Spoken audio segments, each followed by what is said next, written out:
नमस्कार. मी नंदिनी बोरकर. विषय वाचन. वाचन या विषयावर काय काय आठवतं. वाचनाची प्रचंड आवड असणं, तत्पूर्वी काय काय होत असतं. आपण असं मानूया की वाचता येत नसतं तेव्हा देखील आपल्याला बरंच काही दिसत असतं, नाही का? उदाहरणार्थ, एक तान्हं बाळ आहे. पहिल्यांदा जेव्हा ते मिटलेले डोळे उघडतं तेव्हा त्यास काय दिसतं? काही माणसं, काही पुरुष, काही स्त्री, आणि त्याला काहीही माहीत नसतं त्या बाळाला. हा कोण आहे, ही कोण आहे, छोटं कोण आहे, मोठं कोण आहे, त्याला फक्त दिसतं. आजूबाजूचं वातावरण दिसतं.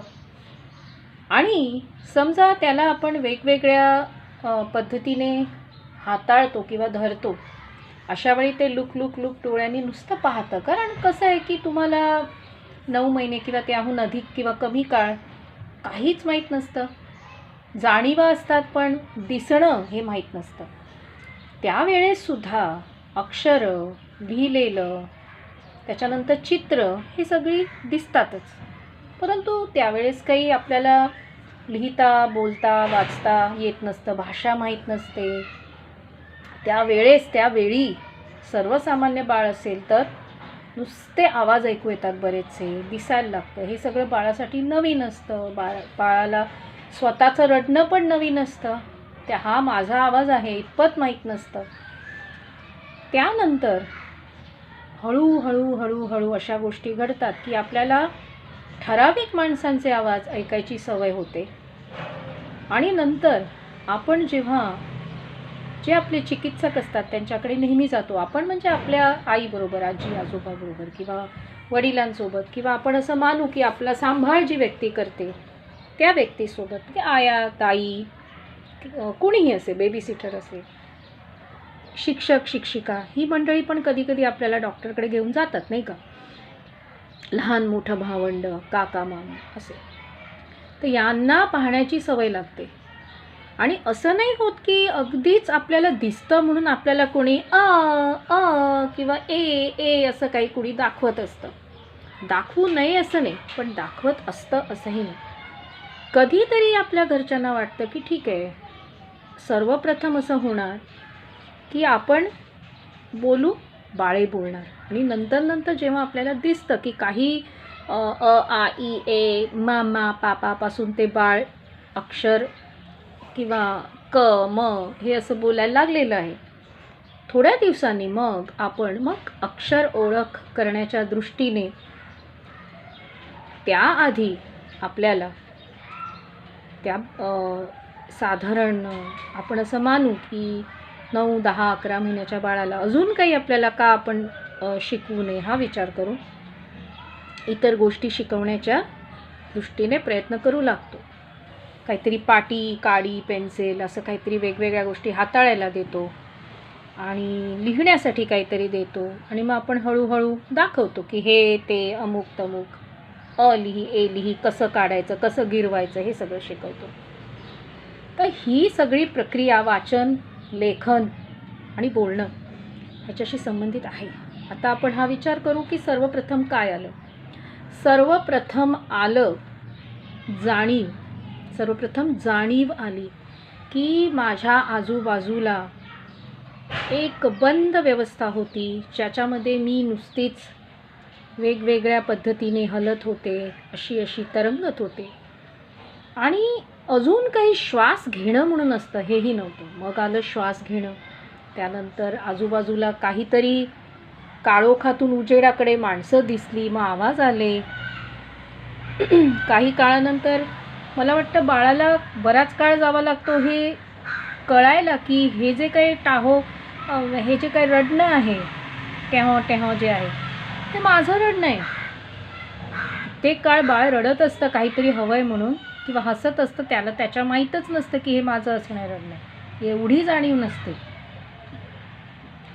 तर मग हळूहळू आपण काहीतरी पाहतो आणि मग आपल्याला सांगतात हा लाल आहे, हा निळा आहे, हे सफरचंद आहे, हे अमुक आहे, हे तमुक आहे, ही आई आहे, हे बाबा आहे.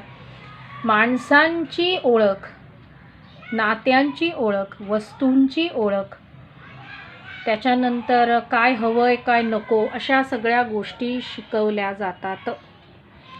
त्यानंतर मुलं पुस्तकं हातात घेऊन चित्र पाहतात, परंतु त्यांना वाचन वगैरे काही माहीत नसतं. पण चित्र पाहणं, त्याच्यातून पण हे कळणं की हे सफरचंद खरं आहे, पुस्तकातलं पण एक सफरचंद आहे, पण ते आपल्याला मिळत नाही, पण ते कळायला थोडा काळ जावा लागतो बाळासाठी पण.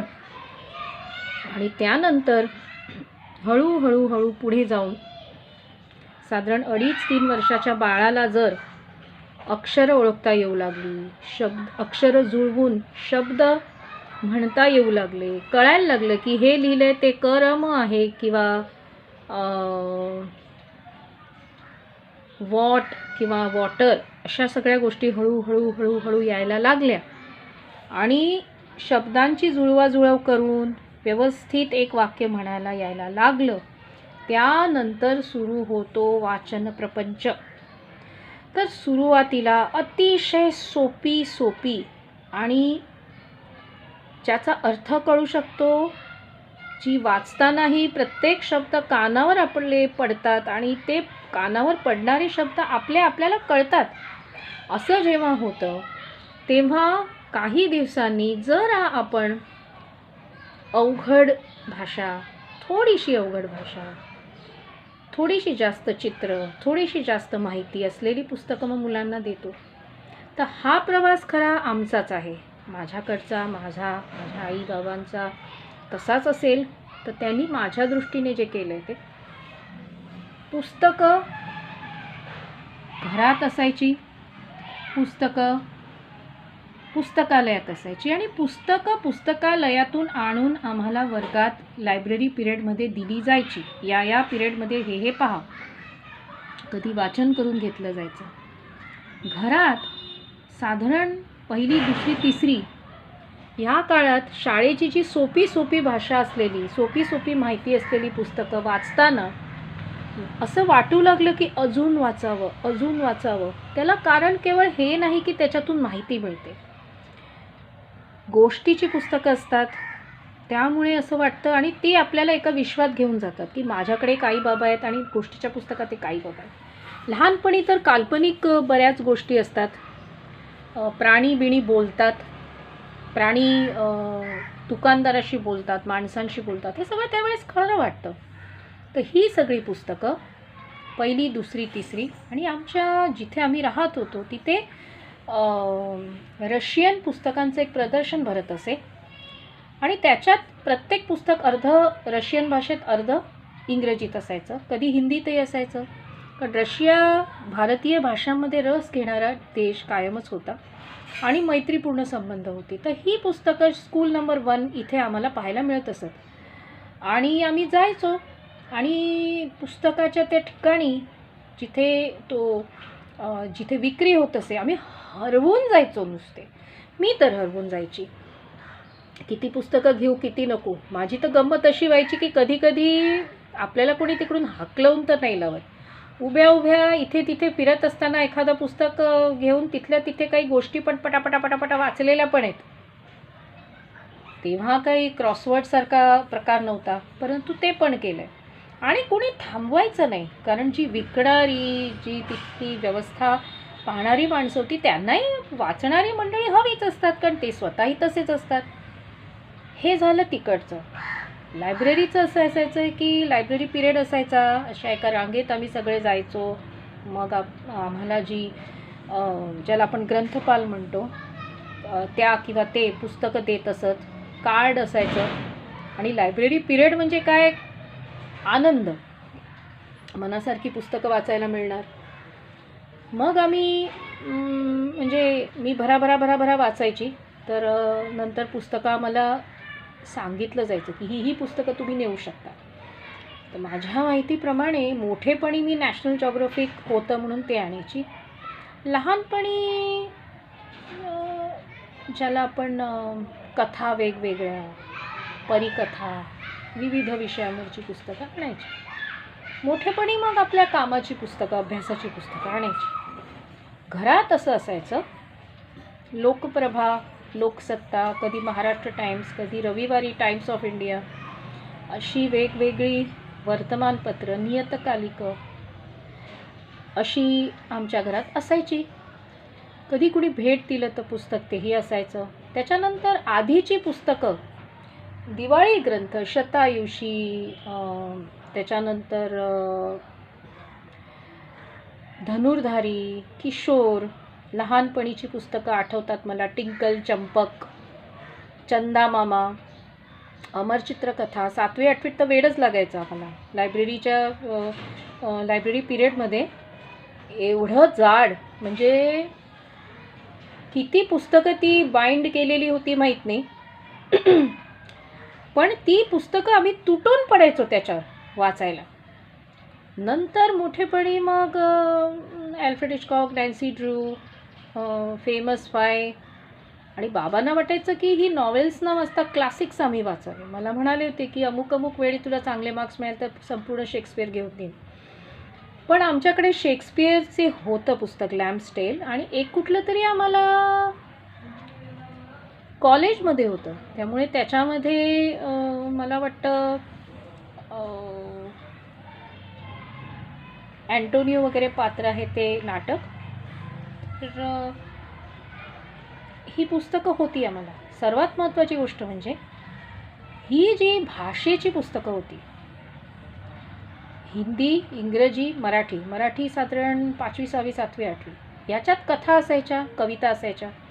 ते पुस्तक नवीन आलं की त्याचा तो एक वास, वह्यांचाही वास, तसंच तुमचे रबर्स, पेन्सिल सगळ्या, म्हणजे कोरी करकरीत पुस्तकं, त्यांना बाइंड घालणं.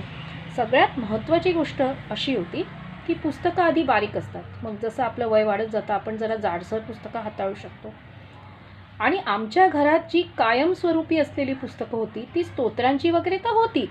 भगवद्गीता होत्या म्हणजे अनेक भगवद्गीता, रामरक्षा, व्यंकटेश स्तोत्र, त्याच्यानंतर स्वाध्याय कार्यात आल्यावर स्वाध्यायकार्याची पुस्तकं, बाबांकडे असलेली स्वामी चिन्मयानंदांची पुस्तकं, विदर्भ मराठवाडाची रामायण महाभारत त्यांनी घेतली होती ती पुस्तकं, मी काही काळानंतर घेतलेले श्रीमद भागवत, त्याच्यानंतर मला कुणीतरी दिलेला सुंदरकांड, श्रीमद भागवत पार्ट 1 पार्ट 2, विविध भाषांचे शब्दकोश, आणि एकच शब्दकोश नाही, English into Hindi, Hindi to English, English into Hindi, आणि चांगल्या पब्लिशर्सचे.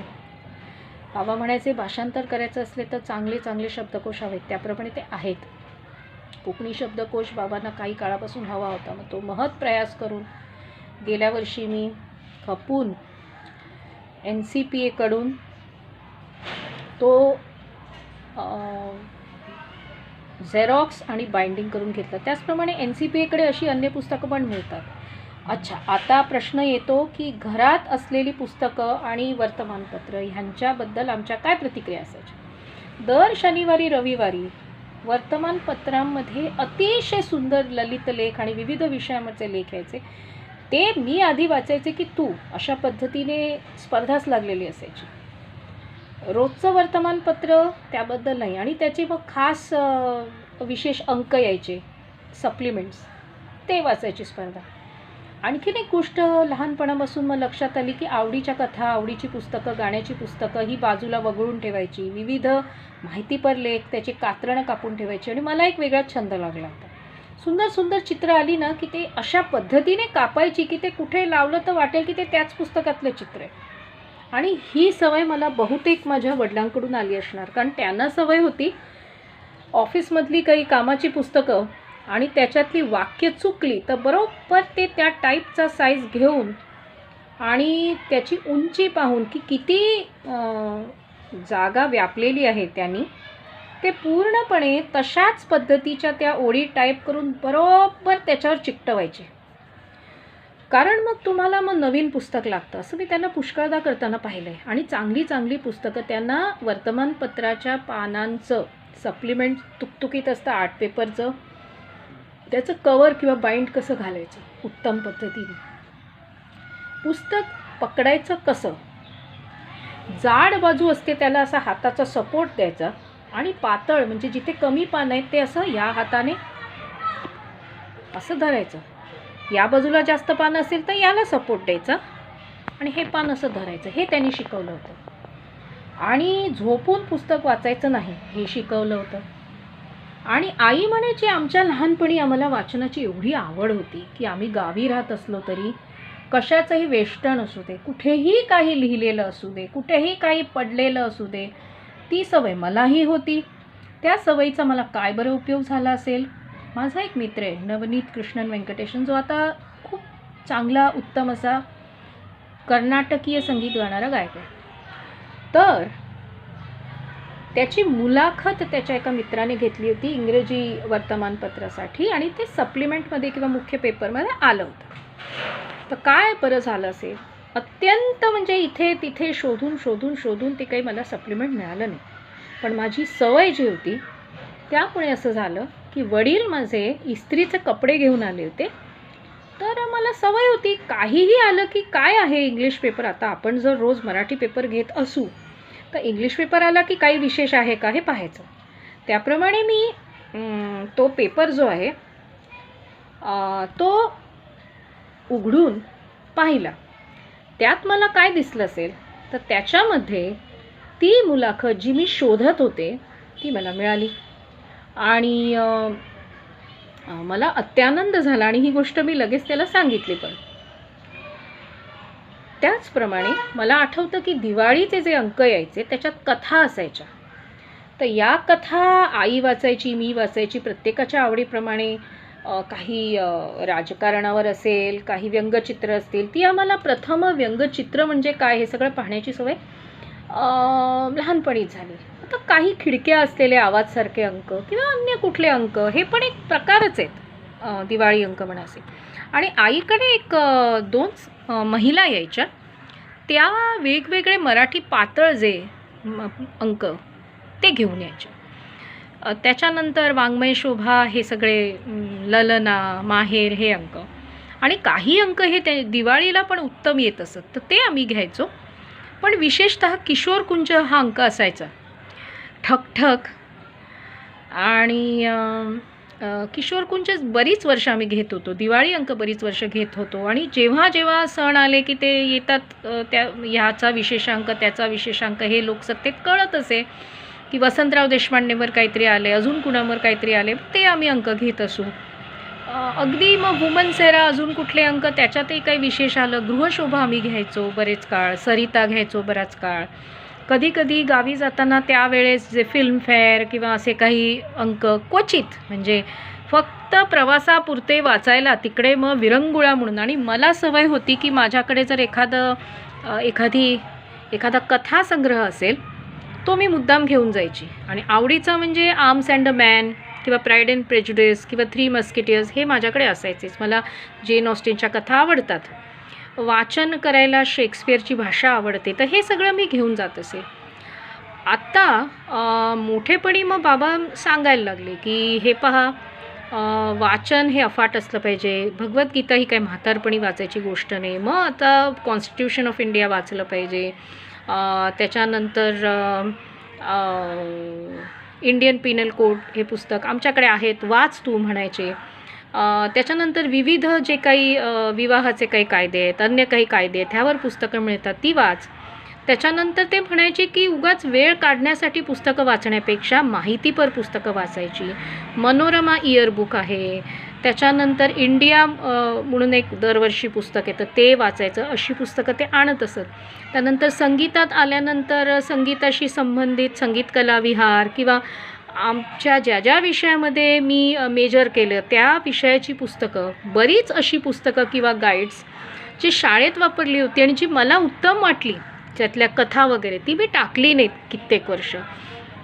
चित्रकलेचं पुस्तक किंवा न टाकलेली पुस्तकं म्हणजे ज्याच्यात आईनी बाबांनी काही स्वतःच्या हाताने लिहिलेलं आहे, पदार्थ लिहिले आहेत, पदार्थांचे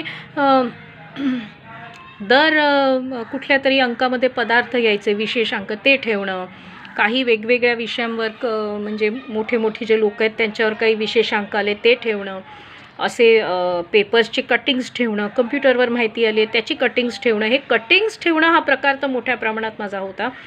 एकदा इनसिंकचा एक मित्र सुहास मोदर आलेला असताना मला आठवतं की माझ्याकडे संगीत या विषयावरची जी कटिंग्स होती ती मी त्याला बरीचशी दिली होती. आणि अशी ही सवयच लागली म्हणजे. आणि वाचन म्हणजे किती, पुस्तक सापडलं की माझी आई म्हणत असे, गेली ती आता पुस्तकाच्या आत, कुणाच्याही घरी गेले की त्यांच्याकडे काय पुस्तकं आहेत ती काढणं पाहणं, अशीच उपलब्ध असतील तर जाऊन शेल्फमधून काढणं असं नाही. समजा त्यांनी तुला काय पाहिजे म्हणून विचारलं तर ट्युशन्स होती माझी गाण्याची, त्यांच्याकडे मी जाऊन काही आहे का, काही त्यांच्याकडे वाचायला आहे का, मला काय प्रकारची पुस्तकं आवडतात ते सांगून ती पुस्तकं मग मी वाचायला आणायची.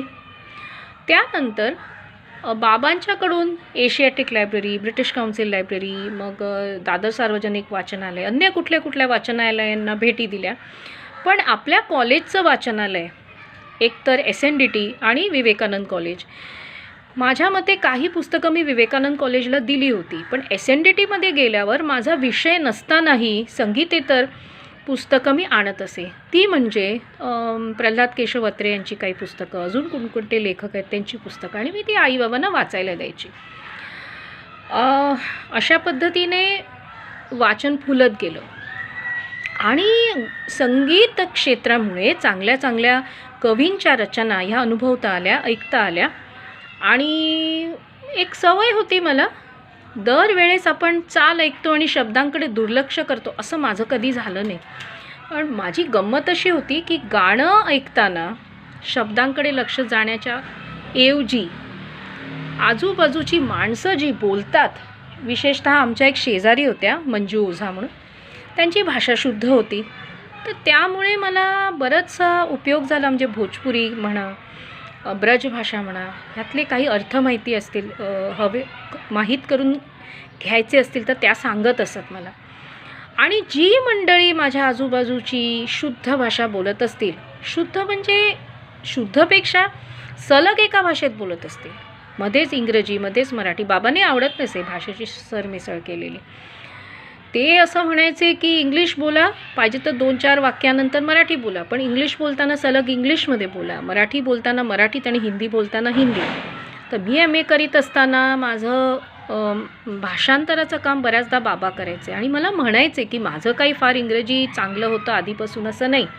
माझ्या चांगल्या भाषा म्हणजे कानडी, संस्कृत, मराठी मुंबईत आल्यावर अजून सराव झाला, पण कानडी, कोकणी, संस्कृत आणि हिंदी थोडंफार ऐकून येत होतं. हिंदीच्या त्यांनी परीक्षा दिल्या होत्या. पण त्यांचे काकंडकी म्हणून मित्र होते, ते त्यांना म्हणाले की तू टाइम्स ऑफ इंडियाचं एडिटोरियल वाच. ते तर बाबाही म्हणत असत की तुम्ही एडिटोरियल वाचा पेपरातलं, ते वाचलंच पाहिजे, तो महत्त्वाचा लेख असतो, आणि कळलं नाही तरी मोठ्याने वाच.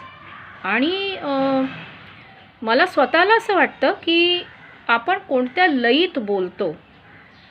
कधीकधी आपण स्वच्छ बोलू शकतो, वाचू शकतोच असं नाही, अशी मंडळी मी पाहिली आहेत. तर मला आठवतं की मला बऱ्याचदा सवय होती कुठलीही गोष्ट साधारण वाचून पाहायची मोठ्याने. त्यात आपल्याला कळतं की आपण शब्द कसे बोलतो, आपलं बोलणं नीट होतं आहे का की नाही होत.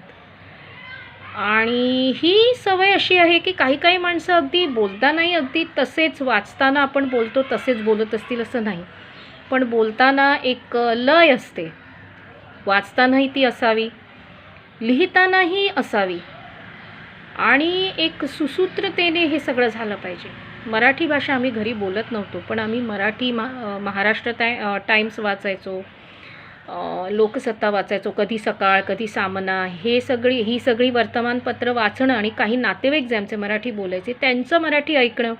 आणि मला एक लहानपणापासून सवय होती की काहीही ऐकताना शैलीमध्ये बोलण्याच्या जर विविधता असेल तिथे लक्ष केंद्रित करायचं. आता बऱ्याच जणांना सवय आहे माझ्याशी बोलताना ते पूर्णपणे विसरून जातात की माझी काही मातृभाषा मराठी नाही, आणि तिथे काही गोष्टी मला सांगतात, त्यात गैर काहीच नाही, सांगावं, पण जितकं मराठी माझं व्यवस्थित आहे किंवा मला येतं त्याचं कारण माझे आईबाबा, जे बऱ्याचदा इतरांशी बोलताना बाहेर कुणी पाहुणे आले असतील तर सरळ आमच्याशी मराठीत बोलत असत. घरात आम्ही कोकणीत बोलायचो, कारण मग ते इतरांसमोर योग्य दिसत नाही. तर अशा पद्धतीने शाळेची पुस्तकं, विविध विषयांची पुस्तकं, त्यातली चित्र पाहता पाहता शाळेच्या पुस्तकांमधील रोचक गोष्टी पाहणं, म्हणजे भाषा विषयाची जी पुस्तकं आहेत त्याच्यामधलं व्याकरण, त्याच्यातल्या कथा, कविता, प्रसंगसहित व्याख्या लिहिताना काय काय केलं पाहिजे, हे सगळं हळूहळू या गोष्टींकडे लक्ष जाऊन गोडीच वाढत गेली. आणि मुख्य म्हणजे मला कथा, कादंबऱ्या वाचायला आवडायच्या. त्यामुळे आईची मासिकं तर मी हळूच काढून वाचायची. काही मासिकं तिला वाटायचं की मी वाचू नये, कारण तसं काही त्याच्यात नव्हतं, फक्त विषय गंभीर असायचे. असं नसायचं की ए सर्टिफिकेट असलेला चित्रपट पाहतो, तसं काहीच नव्हतं. पण मी खूप वाचन केलेलं आहे. मला असं वाटतं की शाळेच्या व्यतिरिक्त अवांतर वाचन आणि शाळेच्या पुस्तकातलं वाचन, पुस्तकातील विषयांचं वाचन धरून एक 10-11 तास सहज वाचन केलं. कारण सुट्टीत हे लक्षात यायचं. जेव्हा सुट्ट्या पडायच्या गावी गेल्यावर मामाकडे असा एक ढीग होता 20-22 पुस्तकांचा. ती पुस्तकं काढून वाचणं. आणि एक आहे हॉरर, थरार असलं वाचणं काही मला कधी आवडलं नाही. सस्पेन्स अल्फ्रेड हिचकॉकपर्यंत मर्यादित होतं, त्याच्यामध्ये भडक काही नव्हतं. सिडनी शेल्डन वाचा, अजून काही वाचा, हे काही जमलं नाही. काही नॉवेल्स अगदी मिल्सन बूनसारखी अलीकडे मी पाहिली आहेत, ज्याच्यात माझ्या लक्षात आलं की चांगल्या कथा आहेत. अन्य काही प्रेमकथा असतात, पण चांगल्या कथा त्यातल्या मुळात चांगल्या आहेत.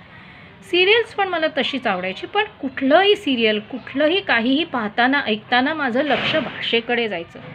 आणि हे अशा ठिकाणी लक्ष जाणं हे शिकवलं पुस्तकांनी.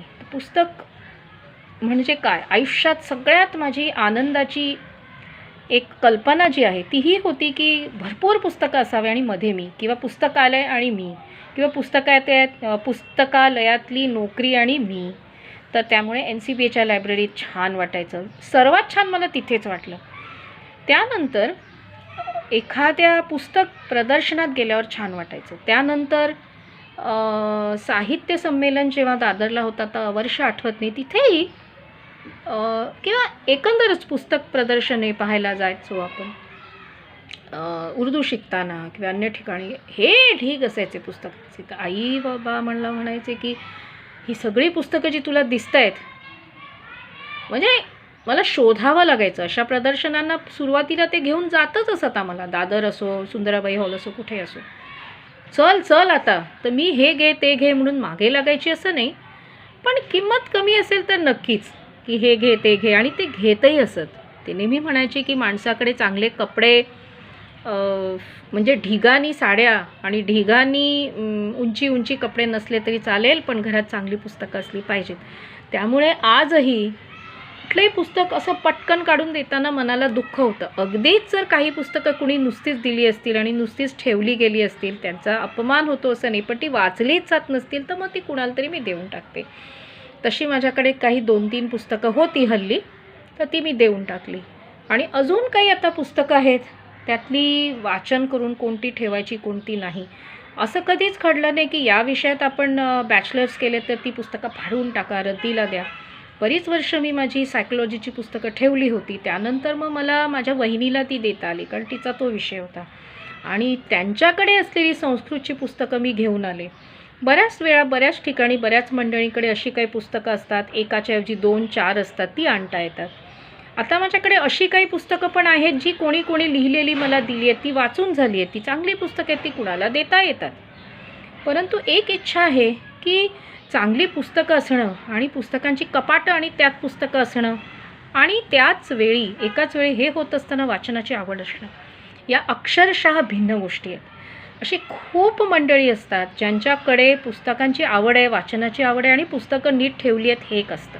नक्कीच चांगली गोष्ट आहे. काही जणांकडे, याला मी नावं ठेवण्याच्या दृष्टीने नाही सांगत, परंतु काही जणांकडे घराचं सुशोभीकरण करीत असताना पुस्तकांची कपाटं हॉलमध्ये, आणि त्याच्यामध्ये ठराविक अशी पुस्तकं की जी पुस्तकं ज्यांच्याकडे कुणाचीही दृष्टी पडली तर अरेच्छा तुमच्याकडे हे आहे असा एक उद्गार येईल, अशी पुस्तकं असतात. याबद्दल चुकीचं काहीच नाही. मी एवढंच म्हणेन की ह्या माणसांच्या मनात पुस्तकांविषयी इतका सन्मान तरी आहे, पण त्यांना ते परवडतं. आणि आपल्या घरात खरोखरच स्टडी असणं, लायब्ररी असणं आणि त्याच्यात पुस्तकं नीट ठेवता येणं हे तर भाग्यच आहे. ते एक स्वप्न आहे माझं की जे मला वाटतं. आणि मला असं वाटतं की त्याच खोलीत जिथे देवघर आहे तिथेच एका बाजूला देवघर आहे आणि आजूबाजूला विषयानुसार मांडणी आणि वर्गीकरण केलेली जर पुस्तकं असतील तर काहीही हरकत नाही की त्याच खोलीत देवघर असायला, स्टडीही असायला आणि आपला स्टुडिओ असायला आणि वाद्यही असायला, जर या सगळ्या गोष्टींची एकत्रित आवड असेल तर, आणि तुमचं म्युझिक सिस्टम असायला. खरंच काहीच अडचण नाही. एके ठिकाणी पण ही सगळी मंडळी माझ्या दृष्टीने पूजनीय आहेत. तर मी आणि माझं वाचन याबद्दल मला हे सांगायचं होतं. अजून एक गंमत मला आठवते. काही वेळेस एखादी गोष्ट इतकी पटपट डोक्यात जायची की वाचन करायचं असेल तर अक्षरशः आपण एखाद्याचं पत्र नाही वाचत, अच्छा मग तो तिथे गेला, मग ते असं झालं असं झालं. क्वचित प्रसंगी मी अशा पद्धतीने पण वाचले की अच्छा मला हे पुस्तक संपवून लायब्ररीला द्यायचं, 4-5 पानं राहिली आहे, तर मी तिथे उभे आणि अक्षरशः अशी वाचते, अच्छा मग त्याने असं केलं होतं ते, आणि ते लक्षात राहत असे. ही तर फार मोठी गंमत आहे की हे लक्षात कसं राहायचं. अच्छा, आता इतक्या वर्षात अनेक बदल झालेले आहेत. कम्प्युटरवर आपण पुस्तकं वाचू शकतो, डिजिटल पुस्तकं आलेली आहेत, अनेक ॲप्स आहेत, अनेक अशी पुस्तकं आहेत जी आपण तेवढ्याच्या तेवढी तात्पुरती वाचू शकतो. अशा फाईल्स येतात तुम्हाला व्हॉट्सॲपमध्ये, ईमेलमध्ये, बऱ्याच ठिकाणाहून. ते तुम्ही तिकडच्या तिकडे वाचू शकता, काही सेव्ह करू शकता, काही इतरांना देऊ शकता. PDF हा प्रकार आहे. बऱ्याच पद्धतीने पुस्तकं ठेवली जाऊ शकतात. आणि मला स्वतःला असं वाटतं की विशेषतः आपल्या गाण्याच्या वह्या आहेत, हाताने लिहिलेली पदार्थांची, आईची किंवा अन्य कुणाची पुस्तकं असतील, आपल्याला जर वाटलं की आपल्या मंडळींचं अक्षर आणि ते पदार्थ, त्या गोष्टी जतन केल्या जाव्यात, तर काहीच जमलं नाही तर आपण ती पानं जर फाटतात असं आपल्याला वाटलं तर आपण काय करू शकतो, आपण ती जी सगळी पुस्तकं आहेत त्याच्या प्रत्येक पानाचं छायाचित्र घेऊ शकतो. ज्याप्रमाणे माझ्याकडे अलीकडे मला असं आढळलं की अशी काही पुस्तकं होती जी मामीकडून मला प्राप्त झाली होती. मामी गेल्यावर, ज्यांनी संस्कृतमध्ये MA केलं होतं, त्यातली काही पुस्तकं त्याची पानं जीर्ण झाली आहेत. तर ज्यांना आवड आहे अशांना मी त्या पानांचे थेट छायाचित्र घेऊन व्हॉट्सॲपच्या माध्यमातून, टेलिग्रामच्या माध्यमातून ही पानं म्हणजे सलग अगदी म्हणजे त्याच्या मागे पब्लिशर हे सगळं पाठवलं. ती मंडळी त्याचं काय पद्धतीने PDF करतात किंवा काय करतात, पण 2-3 माणसांना दिल्यामुळे जशी विद्या आहे, जी आपली विद्या आपण जर सतत आपल्याचकडे मी आता ठेवणार, मी किती प्रयासाने मिळवले, नाही मी याला किंवा तिला कशाला देऊ असं न करता आपण जर देत राहिलो, विशेषतः ज्यांना अगदीच म्हणजे असं आहे की ते काय तिथे आपण काय ब्रीच ऑफ काय म्हणतो आपण, सिक्रेसी करतोय असं काही नाही आहे. आपण आपल्याला जे येतं, कारण आपल्याकडे काळ एवढा नसतो आणि आपल्याला समजा काळ कमी आहे शिल्लक आपल्याचकडे. समजा मला असं आढळलं की माझ्याकडे, समजा कळलंच मला की माझ्याकडे 5च वर्ष आहेत किंवा 10च वर्ष आहेत, आणि 5 आणि 10 कशा अर्थाने आपण जगूही 20-30 वर्ष, पण त्यातली 5 किंवा 10 वर्ष मला वाटलं की मी नीट गाऊन मांडू शकेन माझी विद्या, तर त्या काळात जास्तीत जास्त जे काही देता येईल, एखादा उचलणारा असेल त्याला द्यावं. अगदी आपल्याला एखादी चांगली कविता वाचून माहीत असेल ती द्यावी. कुठे आपल्याला काही चांगलं सापडलं, आपल्याला वाटलं इतरांनाही त्याचं वाचन केलं तर त्यांना आनंद मिळेल, ते वाचावं. आणि चांगल्या चांगल्या कविता इतरांना ज्यांनी लिहिली आहे कविता त्यांच्या नावासहित ती फॉरवर्ड करावी. अगदीच पैशासाठीच जर काही मंडळी काही गोष्टी करत असतील आणि त्यांचा पोटापाण्याचा प्रश्न असेल तर मात्र ती गोष्ट उगाच फॉरवर्ड करू नये. आणि शक्य असेल तर प्रथमच जेव्हा ती लिहिली गेली असेल, ती जर प्रोफेशनली लिहिली गेली असेल, व्यवस्थित त्याचं त्यांना काय मानधन द्यायचं असेल, हे सगळं करून त्यानंतर पुढे ती पब्लिश झाल्यावर जर आपण ती फॉरवर्ड केली तर काहीच हरकत नाही. वाचनाची आवड, आणि यात मी माझ्या आवडीच्या पुस्तकांविषयी बोलले नाही, पण एकंदर वाचन आणि वाचनाशी संबंधित काही गोष्टी आणि थोडंसं आपल्याकडे जे आहे ते पुढच्या पिढीला देणं ह्याबद्दल बोलले. पुन्हा येईन अशीच बोलायला. मी नंदिनी बोरकर. अच्छा, तुमचा दिवस आनंददायी शुभ जाओ. टाटा.